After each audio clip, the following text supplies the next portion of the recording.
Hey everybody, welcome to Mr. Beat Clothing here. It's homecoming week at Iowa State. And I felt nice at home when I walked into Mr. Beat today, Tim.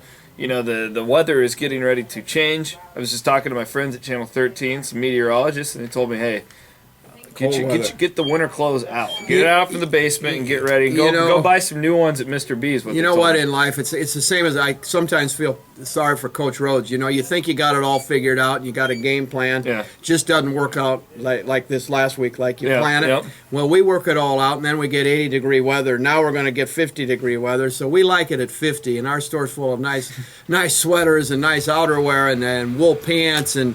We couldn't be more stocked and ready to go, Chris, than this year. And I invite you, fanatics, to come in and see how fanatic we got with our inventory. And we're ready for you. And we're at beautiful Clive, Iowa, 1995 Northwest 86. You can't miss us. We're next to Cozy Cucina, one of the nicest restaurants in the city. If you haven't been there, go there. A little advertisement for them. There you go. I love to go there. But, we're ready. We're kind of like the football coach. We never know what we're going to get, but we keep on trying. Well, we don't know what we're going to get from Iowa State's quarterbacks on Saturday. Oh, man. I honestly, Tim, usually I have a little bit of a hunch. Normally, I'll talk to somebody and I get tipped off one way or the other. I have no clue who's going to play quarterback for Iowa State. I legitimately think that, I know some other guys in the media said they don't think it'll be the third string guy, Richardson. I don't believe that. I think he's right in the mix. I think Jance is in the mix, and I think Jared Barnett's in the mix. I don't have a clue. What do you want to see? Well, I'm probably going to upset some people out there. I think we ought to stick with Jance. I think he's our best chance to win. I think he can throw the ball. He's a little erratic, but and all of you who hate Iowa, he reminds me of a Tate that was at Iowa a few years ago. Same kind of quarterback. Fair comparison. You really know not what you're going to get, but you got a lot of athleticism out there from both of them. Barnett's certainly an athlete too. I just think he's got the better chance of being hot in his passing game. Mm-hmm. And as we go through these next 4, 5, 6 games that are tough, we're going to have to pass the ball. We're at an intriguing point in the season as far as a crossroads of what have these coaches been seeing in practice? Right. Because this is where I'm at now. If this Sam Richardson, the third string guy, if he's shown anything at practice, there's not a better time to put him in than this weekend with Baylor's defense. My theory is if he's not going to play on Saturday, he hasn't looked very good so far. They're going to put the guy in there who they think is going to win the football They still game. Ultimately want to win. Absolutely. And I'm certainly. You're 4-3 right now. Yeah. You're not to the point where you start bailing on the seniors and looking ahead to next season. We got 5 games left, crucial games. But I'm certainly not second-guessing Coach up there because he certainly knows what he's doing, and he's going to find the right guy for the job.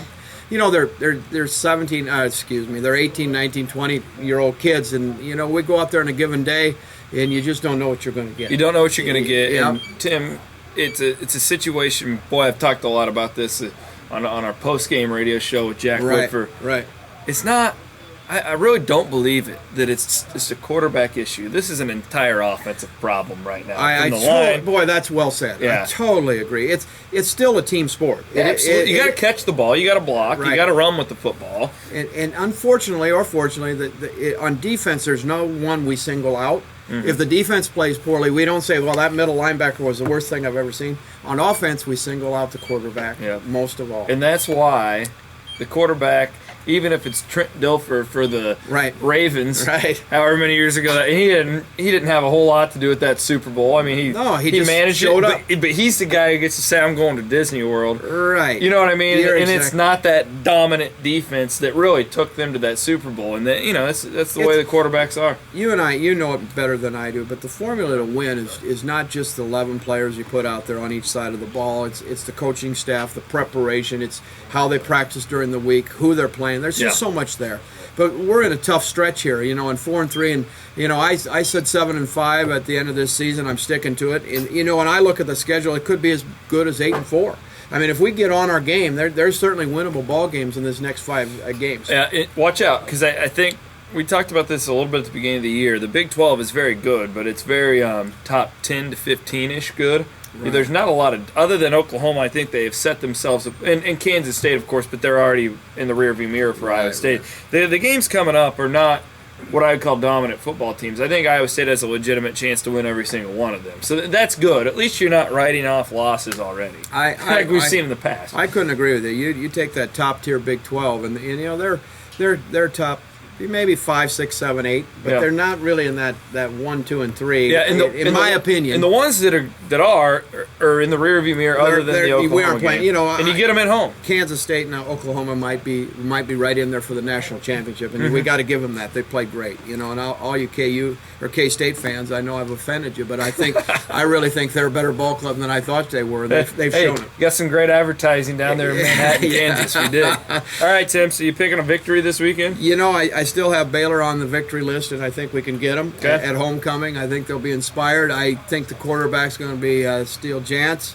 That's just my opinion. I'm not trying to coach for you, Coach, but I think he's the guy that's going to get you there. And then that third stringer's going to have a great opportunity as we go forward. These two, All right. Steele's a senior. All right. He's got to figure out how to be a leader. I say this. You're right about looking at that quarterback spot. I think the one thing fans aren't going to pay enough attention to is Iowa State's defense this week. They're probably pretty tired. You got to stop the run. That's the only way you beat Baylor is if you stop the run and if you force Nick Florence to become one-dimensional. And you got to get some pressure on him. He will turn the football over. They've scored below 45 points in one game this year. Nick Florence threw 4 interceptions, and they only ran the ball for 106 yards. That's the key to me in this game. I'm not going to rely on the Iowa State offense because I don't trust those guys. Right. They haven't Got to win it on the defensive side. They have not proven to me that I can trust that group, but That's I can true. trust that defense, Right. and they got to carry the banner. I think. Well, I think they have to go back and look at the tape on TCU and what they won that game on defense. I mean, TCU is a fine ball club. I mean, you can see what's been going on afterwards. So they played a great defensive game and stopped TCU when they needed to. They had a lot of turnovers, forced turnovers that made it a W. And I think the same thing has to happen with Baylor. Even though Baylor's coming in, they're 0-3 in the Big 12. I mean, they haven't. We don't know, but they can score points. That's a scary 0-3 team to be playing. It is a on scary Oklahoma. team, but I still pick Iowa State. Actually, I pick them by 10. I think it's going to be a good defensive battle, and we're going to score some points. All right, Tim. Well, thank you very much. We'll Yeah. talk to you next week. Talk a little basketball next week. How about that? That sounds fun. It's right. hard to believe we're at that time already, Chris. It is. It's a fun time of year. Yeah. We got a lot going on. Tim Sitzman, you stop on in, Mr. B Clothing. Get yourself your winter gear, folks. It's going to be here before you know it. Rumor has it it's going to be awfully chilly at Jack Trice Stadium on Yes, it Saturday. will. Come on in, and you got like red sweaters, Cardinal sweaters. we got Cardinal Just put a ball sweaters. cap on. You're still supporting your team. It's a great look. We got to dress you up at that ballpark. You up never at know who's Jack going to be Trice. there. It could be We're- your next employer, your future wife. We something always like feel that. you're better dressed than the other guy. You Absolutely. stand out a little bit. Thanks, Chris. It's been fun to have you. Absolutely. Come on, say hi to Tim. Tell the guys hi, and we'll see you next week, everyone.